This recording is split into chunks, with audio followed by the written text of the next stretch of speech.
presque de l'info. C'est la revue de presque de Nicolas Canteloup. Et on retrouve Mathieu Béliard pour le rappel de l'actu.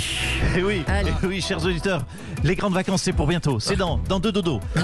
Alors qu'on se remet, vous le savez, tout doucement de la défaite de l'euro. Oui, enfin bon, ça va. Et c'est vrai qu'on s'en remet pas vraiment tout à fait. Excusez-moi. Non, ça m'arrive jamais à l'antenne, mais là...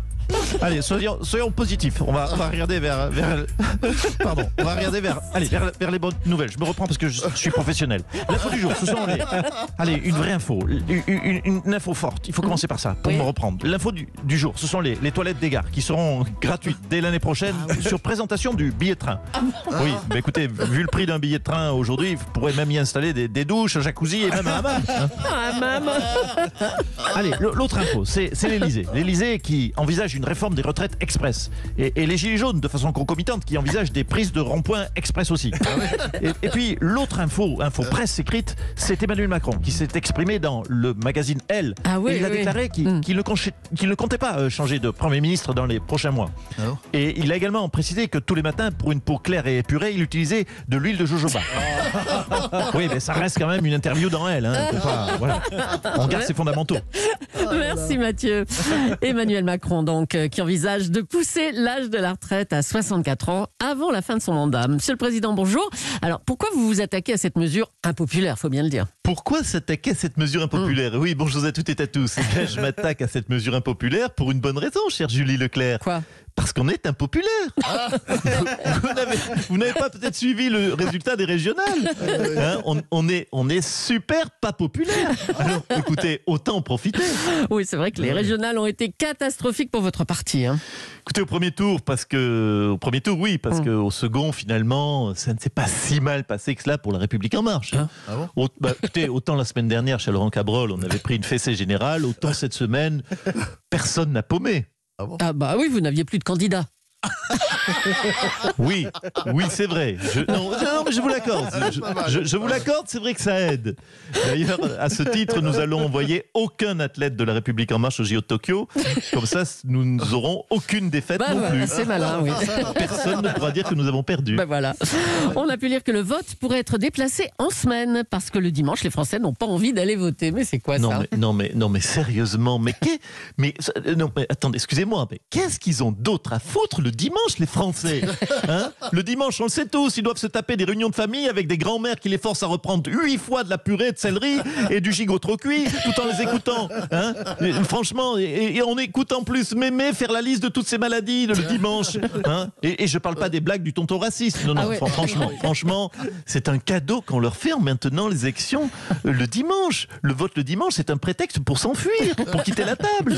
Tiens, pour finir, c'est bientôt les 1 an de Jean Castex à Matignon. Oh la vache, oui. Merci beaucoup, Julie. Quoi? Vous faites bien de me le rappeler parce que ça m'était complètement sorti de la tête. 1 an déjà, oui. Un an, c'est quoi? C'est noces de coton, c'est ça? Je crois que c'est ça, oui. Oui, c'est vrai que gagner en 2022 avec Castex Premier ministre, c'est vrai que ça va être coton. Oh, magnifique. Oh, bravo. J'ai pas mieux. Merci beaucoup. Laurent Cabrol va trouver mieux peut-être. Emmanuel Macron qui envisage donc de pousser l'âge de la retraite à 64 ans avant la fin de son mandat. Bruno Le Maire, pourquoi la réforme des retraites est une priorité absolue? Mais bon sang de bois, mais parce qu'on n'a plus les moyens de les payer, les retraites. Mais t'es marrante, toi, ma Julie. Pourquoi vous croyez qu'on a vacciné les vieux en priorité? Parce que c'était un groupe à risque. Mais non, c'est parce pour qu'ils aillent bosser jusqu'à 75 ans, allons. Ouvre les yeux. Ils commencent à nous courir sur le haricot aussi, les vioques. On se confine 3 fois de suite pour leur sauver la vie. Ça nous coûte un pognon de dingue. Plus les retraites qui creusent la dette. Non, ça suffit. Ça coûte plus cher qu'une Ferrari, un vieux. Faut être réaliste. Flûte à la fin. Excusez-moi, j'étais grossier. La colère, monsieur le maire. À bientôt.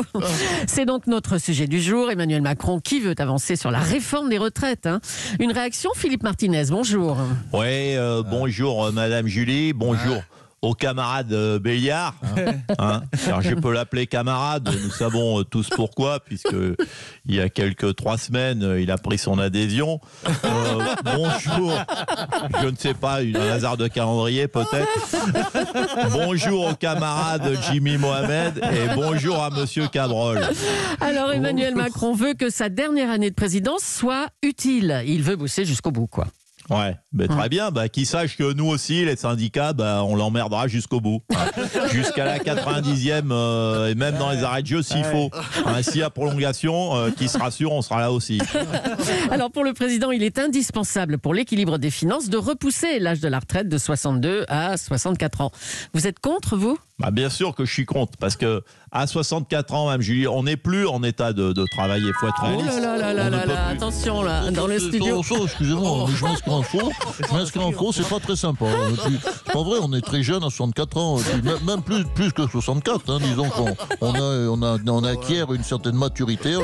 Alors je le dis tout haut et solennellement, je t'emmerde moustache. Non, mais attendez, Monsieur Cabrol, je ne tiens pas à stigmatiser, en plus sur votre antenne, les gens de plus de 64 ans. Je sais d'ailleurs que dans ce studio, il y a plusieurs animateurs de qualité, bien sûr, qui n'ont pas attendu le coup de sifflet de l'arbitre, qui n'ont plutôt pas entendu le coup de sifflet de l'arbitre et qui ont oublié de rentrer au vestiaire à 64 ans. Mais bon, faut se mettre à la place des travailleurs. C'est des hommes et des femmes qui voyaient la ligne d'arrivée et on leur dit non, tu vas refaire encore 2 tours de stade. Excusez-moi, mais c'est terrible de rajouter 2 ans de boulot à des travailleurs. Bon, même si c'est vrai que dans certaines entreprises, c'est l'inverse qui se produit. On envisage même parfois des départs à la retraite à 36, 37 ans. Camarade Béliard, vous voyez de quoi je veux parler. Camarade Béliard. J'ai mes trimestres ou pas? En tout cas, vous êtes très remonté contre cette retraite à 64 ans. Non, écoutez, on est très remonté. Attention, Mme Leclerc, arrêtez de stigmatiser, ne nous faites pas passer pour des gens obtus. Nous, à la CGT, on est des gens ouverts. Voilà.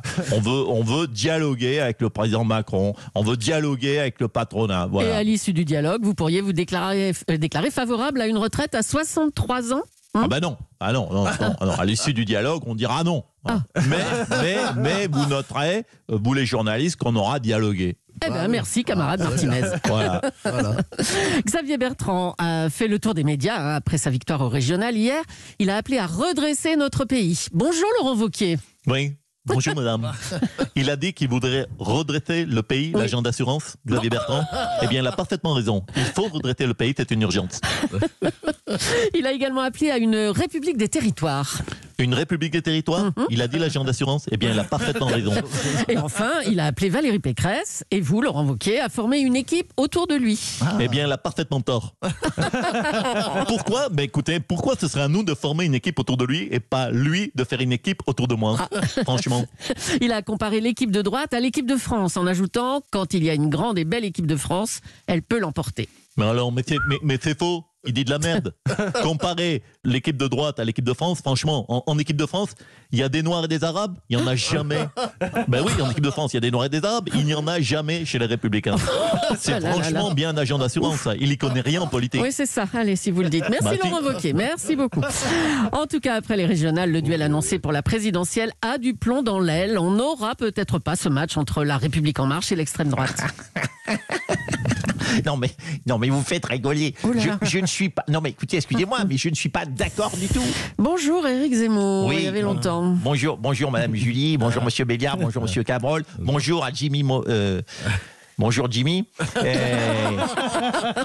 Et bonjour aux autres du sexe faible. Écoutez, je ne suis pas d'accord. Aucun sondeur n'a jamais dit que l'extrême droite serait au second tour. Excusez-moi. Si, tous les sondages annonçaient un duel Macron-Le Pen.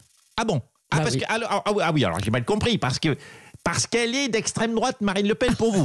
Alors ça, première nouvelle. Excusez-moi, mais ouvrez les yeux, c'est une bobo-centriste qui parle d'ouvriers toute la journée et qui pense que l'islam peut cohabiter avec la République. Excusez-moi, mais ça ressemble plus à un duel entre Emmanuel Macron et Léon Trotsky. C'est vrai que j'exagère un peu à ce détail près que Trotsky, lui, il portait pas de robe et il n'aimait pas les chats. Ça, c'est vrai. C'est historique. Et donc, vous pourriez vous présenter pour lui piquer son électorat. C'est ça que vous essayez de nous dire ? Écoutez, c'est une hypothèse. J'y réfléchis, je consulte. En tout cas, Ce qu'il y a de sûr, c'est qu'à droite, on attend autre chose qu'une bonne femme qui présente au régional des candidats puceaux de 23 ans ou des mannequins homosexuels. Les Français, ils veulent quoi? Ils veulent un De Gaulle, ils veulent un Chirac, mais très, très, très à droite de la droite. Ils veulent un candidat qui soit un homme grand, fort, un homme viril, un homme exagérément musclé et un homme hétérosexuel. Bien sûr, vous l'avez reconnu. Bah non, pas du tout, non. Vous l'avez devant vous, c'est moi. Marianne, c'est une évidence. Marianne a envie de moi. On va être bien 5 ans ensemble, vous croyez pas? Éric Zemmour.